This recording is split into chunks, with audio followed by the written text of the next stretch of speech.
Hey everyone, it's WiNGSPANTT, the fourth best commentator on YouTube. And just because I'm the fourth best doesn't mean that I don't listen, that I'm not one of you. I'm a man of the people, and I was listening to the comments. People are like, WiNGSPAN, we want to see a how to wanted video. We saw how to deathmatch, how to assassinate, how to domination. We want how to wanted. And I'm like, alright, I can do that. I can do that. I love wanted. Wanted is like the original mode of Assassin's Creed multiplayer. This guy's just gonna get fucking poisoned right now. And if you didn't know that, if you didn't play Brotherhood, Wanted was the original mode. And if you really think about it, every other mode is really just is Wanted with some twists. Like Deathmatch is Wanted on a small map with no duplicate. Assassin is Wanted except with no contracts, and you can like just, you know, get anyone as your target. And someone also commented on one of my videos like WiNGSPAN, you called this how to domination or how to deathmatch, but really it's just, it should be called how WiNGSPAN plays deathmatch, or how you could play. Well, yes, I know that. I like to give my viewers a little credit. I like to believe that they're capable of reading and understanding things on a level above at least second grade. So yes, it is just how I do it. And even this isn't even just how do I play. Look, I got a perfect kill set up on this person. Like, got the focus going on here, and then of course my pursuer has to show up and fucking ruin everything. Like, hello, that kill was gonna be great. It was gonna be like 400, 600. It was gonna be a lot of points. It was gonna be a lot of points. Probably like 700 point kill. Kind of ruined. So the point is, yes, it is just one way you can play Wanted. It is not even just the only way that I play Wanted, but it's just a nice reminder. And of course, once again, it's just a nice reminder that there are plenty of ways to play this game and be successful. So even the loadout that I've chosen here with Morph and Wipe, is this really the ideal way to play one? No, there's no perfect way. There's no perfect solution. You know, you just kind of mix it up. And this is the way also that the metagame and the community evolves too, is that people trying different things and seeing different ways to approach a situation. So one thing that I like to have in Wanted here, and kind of why I chose this loadout, was I have Morph, which is generally a defensive skill, okay? So generally you use Morph to hide from people, and then, okay, where's this guy? And then Wipe tends to be more of an offensive skill. You use Wipe right before you move in to kill someone so they can't use any abilities to stop you or stun you or anything like that. But of course, Wipe has some defensive uses, and Wipe can also be used to identify your target. Both of these abilities actually can be used to identify your target, which a lot of people just don't end up doing. If you can use Morph when you're in a group, of course, to morph your own group, make everyone look like you. But if you lock onto a player and hold down, in this case left bumper, if you hold down the button, you will morph around the person there. So it'll change everyone there into a copy of you, and therefore reveal your target in a group.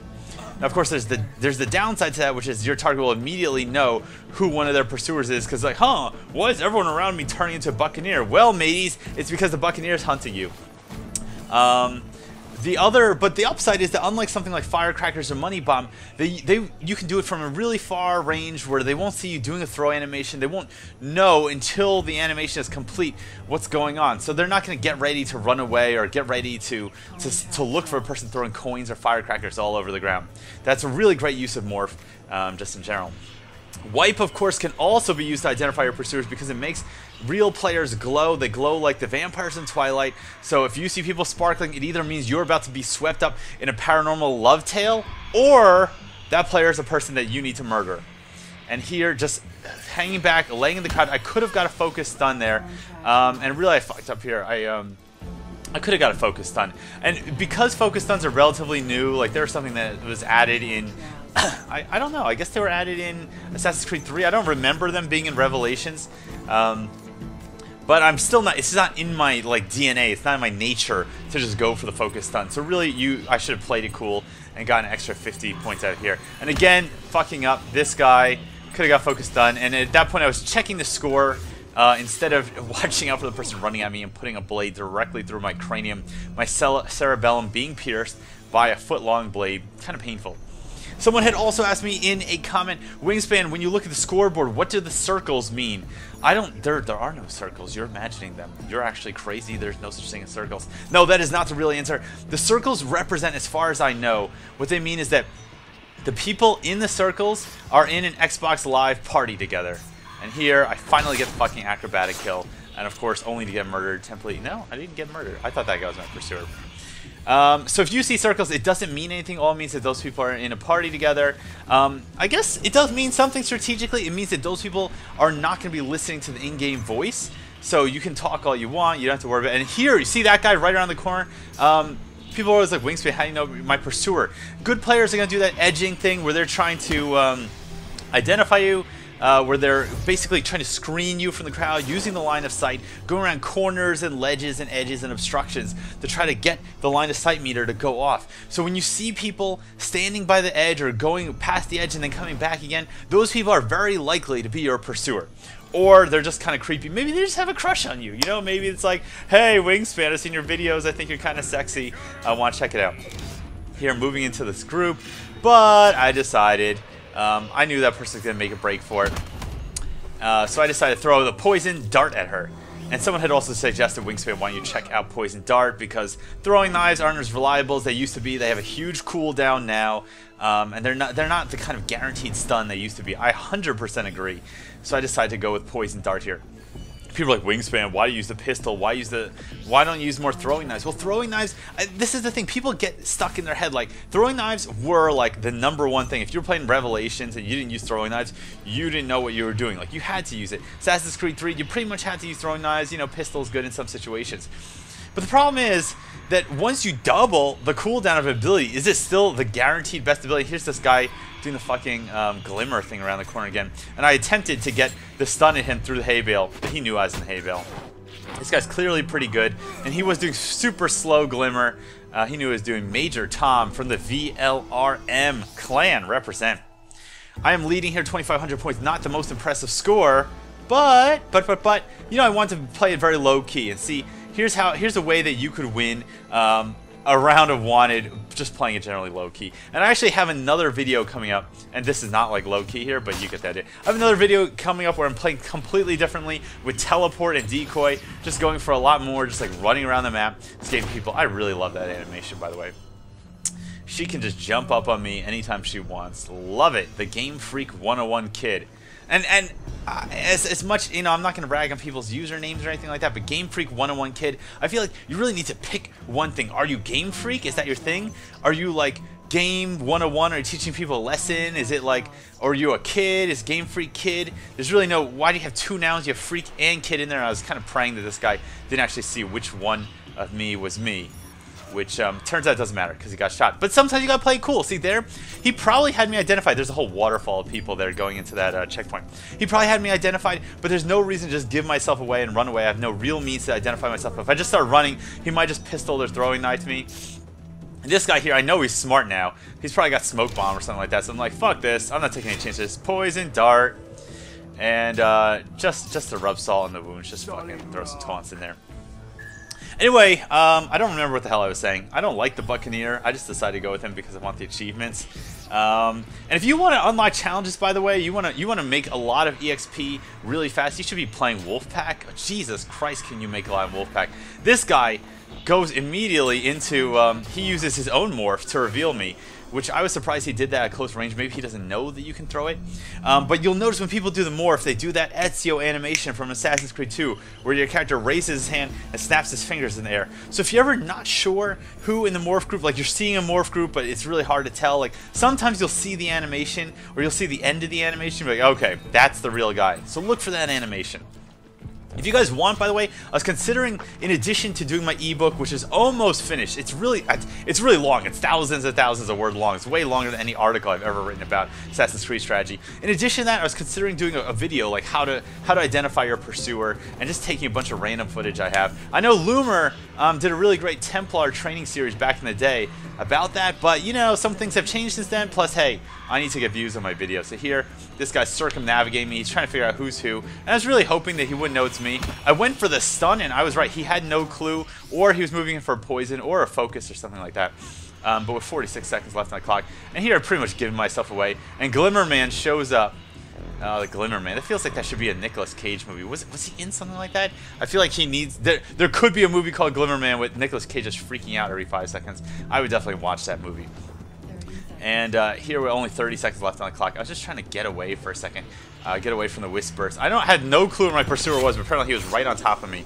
And sometimes you can see them standing on top of you because you see their shadow on the ground. They're above you on the roof. You see their shadow on the outline. And especially, you know, I don't know. But it really depends. You know, where the shadows are lining up, where the sun is, what time of day it is. And here, this is like my fucking birthday treat here. It's like, stun you, hanging out in the bush, kill this guy. Whoa, whoa, hey, it's a big fucking party.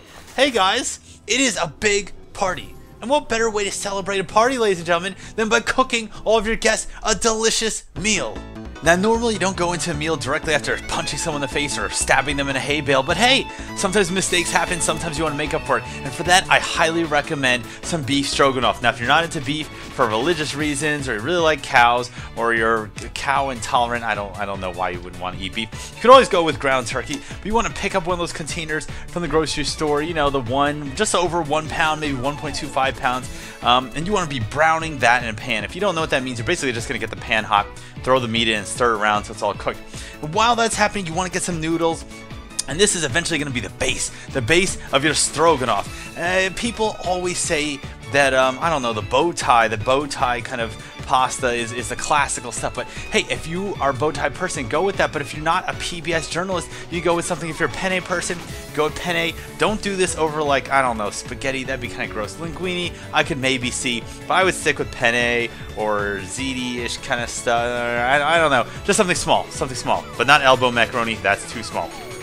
So you're going to be browning the meat. You want to get it just a little bit like past normally browned. You know, like you want it to, yeah, it can be a little bit red inside, but you want it to at least be mostly cooked. You want to drain that out, get that out, whatever you do with it, I don't care. You want to save it. You want to drink it in some blood ritual, that's fine. But you want to drain it out of the pan. Then you want to throw in about half a chopped onion, and then maybe, I don't know, a quarter to half a cup of fresh chopped mushrooms. Actually, you probably put the mushrooms in a couple minutes after the onions. You want to give the onions some time to soak in the flavor along with the meat.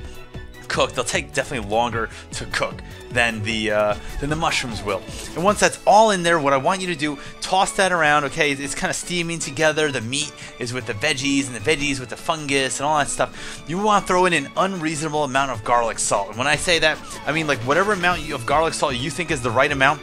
You want to just put like probably 30% more than that. So maybe what, I don't know, like a tablespoon and a half or so of garlic salt. You want to get a nice little frosty layer on top of there. And then an unreasonable amount of pepper. And I'm of the big Alice in Wonderland style of like, there can always be more pepper. Although, I don't know if it's through the looking glass. Anyway, you want to throw a whole bunch of pepper in there. Garlic salt, about a tablespoon or 2 tablespoons of Worcestershire sauce. Worcestershire sauce. You know what I'm talking about. That's the Lee and Perrin stuff. Don't settle for the store brand. And here's the thing. I would also say you kind of want to also toss in a little bit of red wine. Not a lot. Not a lot, maybe just like 1 tablespoon or 2/3 of a tablespoon, which I guess is like 2 teaspoons. Something, a little bit of spice to a Shiraz. You don't want to go with a Beaujolais or something boring. Maybe a Shiraz, something with a little kick to it. Okay, stir that all in there. Make sure all the juices are juiced into the meat and everything else.